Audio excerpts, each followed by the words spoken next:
मेरा सबसे निवेदन है, अमावस्या के दिन शाम के समय प्रदोष काल में नदी के तट पर जाओ, कुएं के तट पर जाओ, बावड़ी पर, तालाब पर, कहीं पर भी जाकर दिया जरूर जलाओ।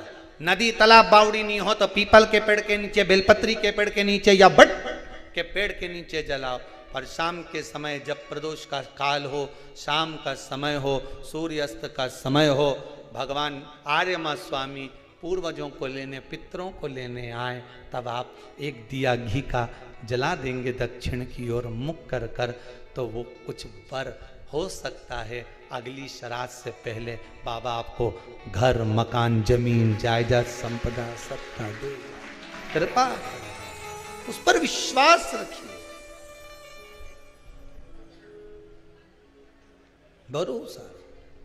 तब तो लोग गाते हैं जय जय पितर जी। आप दिल से, मन से नहीं है ना कुछ देने के लिए, आप ब्राह्मण को भोजन कराने का भी नहीं है, आप गाय को नहीं दे सकते, कम से कम शाम को दिया तो लगा सकते हो, थोड़ा सा कंडा जलाकर घी शक्कर तो छोड़ सकते हो, थोड़ा सा भोग लगा सकते हो। श्राद्ध पक्ष में किया गया दान, श्राद्ध पक्ष में किया गया पुण्य, ये हजारों लोग जो लगे हुए हैं आजीवन भोजन भंडारे के सदस्य बन रहे हैं, श्राद्ध पक्ष में 1 रुपया भी अगर आप दान कर रहे हो, पुण्य कर रहे हो, सत्कर्म कर रहे हो, आपके द्वारा दिया गया धन अगर ब्राह्मण भोजन कर रहे हैं, भंडारे में लग रहा है, गौ माता में लग रहा, मंदिर में लग रहा है, जीवन की सार्थकता है तुम्हारी कि बाबा तुम पर कृपा करा हुआ है। ये उसकी उदारता, उसकी करो। नहीं कुछ आपके पास में, थोड़ा करो पर करो जरूर,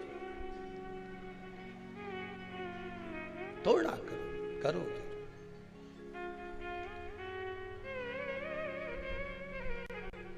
और तू कृपा करेगा तब जाकर होगा महाराज,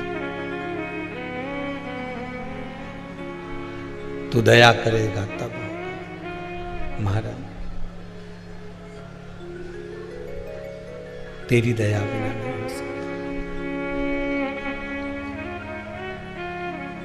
हे शंभु, हे त्रिकालदर्शी, एक आस विश्वास तेरा ही, और दूसरा कोई आस कोई विश्वास नहीं, तेरे दरबार से दुनिया को मिला है महाराज। किसी किसी व्यक्ति के जीवन में क्रोध बहुत होता है, आपको लगता है कहीं कहीं कि मेरे पितर मुझ पर क्रोध कर रहे हैं,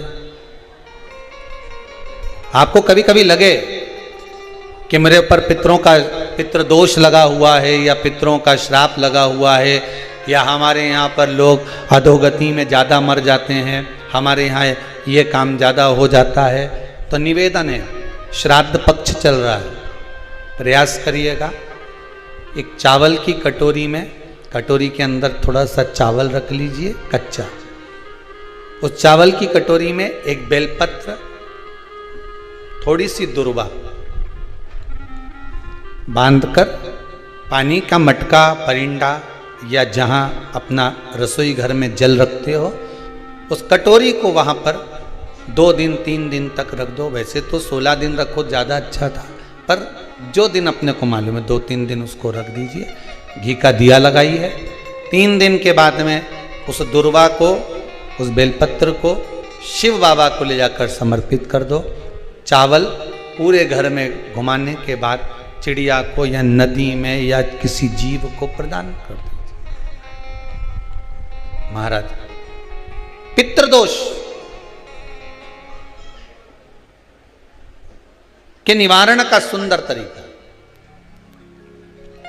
कल आपको कथा में कहा था, अगर हम ब्राह्मण को भोजन नहीं करा पा रहे, गौ माता को भोजन नहीं दे पा रहे, श्वान को, कुत्ते को भोजन नहीं दे पा रहे, कौवे को भोजन नहीं दे पा रहे हैं, किसी कारणवश हम श्राद्ध नहीं कर पा रहे हैं, किसी कारणवश हम पूर्वजों को नहीं मना पा रहे हैं, ऐसा कोई घर नहीं जिसके घर के पितृ श्राद्ध पक्ष में पृथ्वी पर नहीं आते। तुम पूछो मत पूछो, तुम्हारे घर के पूर्वज तुम्हारे यहाँ जरूर आते। दरवाजे पर आकर खड़े होते हैं पितृ, दरवाजे पर आकर हमारे घर के पितृ खड़े होते हैं, स्मरण करते हैं कि हमको यहां से कुछ भाग प्राप्त होगा, कुछ मिल जाएगा, कुछ प्राप्ति हो जाएगी। सम्मुख में आकर खड़े होते हैं। एक पहले नैमिषारण्य में कथा सुनाई थी जट्ठा और मट्ठा की, आप लोगों को